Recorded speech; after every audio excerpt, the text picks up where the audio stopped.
교원 인식 조사로 본 민원 대응팀 실태 진단 결과 발표. 진단 없는 대책, 재발 방지 없다.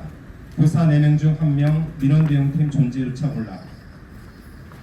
현승준 교사가 우리 곁을 떠난 지 100일이 다가오지만 여전히 학교 현장은 변하지 않았다.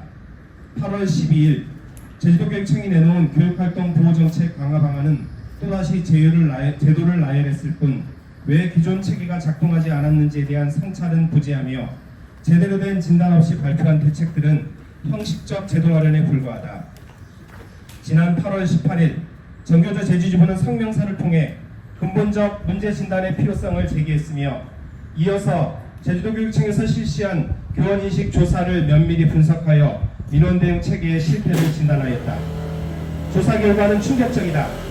교사 4명 중 1명은 학교에 민원 대응팀이 있다는 사실조차 몰랐으며 절반 가까이는 민원 응대 자료 배포 사실을 알지 못했고 실제 읽어본 교사는 10명 중 4명에 불과했다.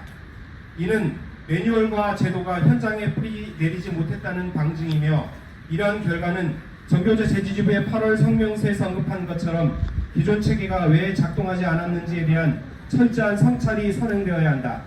실효성 없는 제도는 교사들을 또다시 고립시킬 뿐이다. 교사 권리 보장에 대한 인식도 낮았다. 정당한 교육활동 침해에 대한 대응할 권리를 모른다고 응답한 비율이 42.23%, 개인 번호 공개 거부나 관리자 동석 요구 같은 기본적 권리를 인식한 교사도 절반에 그쳤다. 일부 교사들은 알고는 있지만 실행하기 어렵다고 답했는데 이는 단순한 안내를 넘어 권리를 실제로 행사할 수 있는 조건과 제도적 지원이 절실하다는 것을 보여주고 있다. 특히 중등의 상황은 더 열악하다. 유초등학교의 경우 하이클래스를 많이 사용하는 데 반해 중고등학교 교사들은 개인 연락처를 공개하는 경우가 많았다. 교원 안심 번호는 기능이 제한적이나 활용도가 떨어지는 등 실질적인 대안이 부족하기 때문으로 보인다. 따라서 번호 공개를 금지하는 것만으로는 충분치 않으며 교사들이 안전하게 소통하고 신뢰할 만한 플랫폼을 마련하는 것이 핵심이다. 교사들이 민원 대응과 관련하여 가장 필요로 하는 것은 학교나 교육지원청 차원의 적극적 개입과 법적 제도적 장치였다. 악성 민원에 대한 엄정한 대응이 84.84%로 가장 높은 선택을 받았고 이어 교육청의 적극적 대응 64.7%, 학교 민원 등의 대응 53.06%가 뒤를 이었다. 이는 현재 교사들이 느끼는 불안과 부담이 얼마나 큰지를 단적으로 보여준다.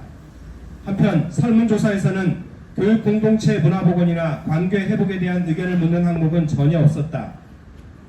교육청의 교육활동 보호정책 강화 방안 역시 제도적 보완에만 집중할 뿐 문화나 관계 회복에 대한 의지는 찾아볼 수 없다. 하지만 2025 교육활동 보호 정책 토론회에서 여러 발표자들이 한 목소리로 제기했듯이 그 어떤 교육 현안보다 교육 공동체의 문화 보고는 매우 중요하다. 교사들의 강경 대응 요구는 현재의 절망적 상황을 보여주는 신호탄이지 그 자체가 해답은 될 수 없다. 학교 내 민주적 의사결정 구조를 구축하고 교사가 민원에 혼자 맞서지 않고 학교 공동체가 함께 대응할 수 있는 시스템을 만드는 것이야말로 현장의 높은 불안감을 근본적으로 해소할 수 있는 길이다.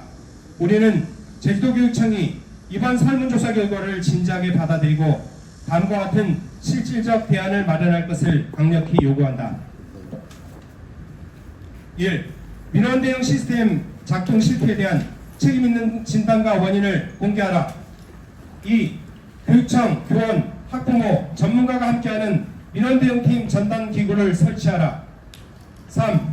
학교급별 특성을 고려한 실질적 소통 플랫폼을 구축하라. 4. 교사 권리 보장을 위한 체계적 지원을 강화하라. 5. 교육 공동체 관계 회복을 위한 지속적이고 열린 행정을 실시하라. 2029년 8월 26일 전국교직원 노동조합 제주지부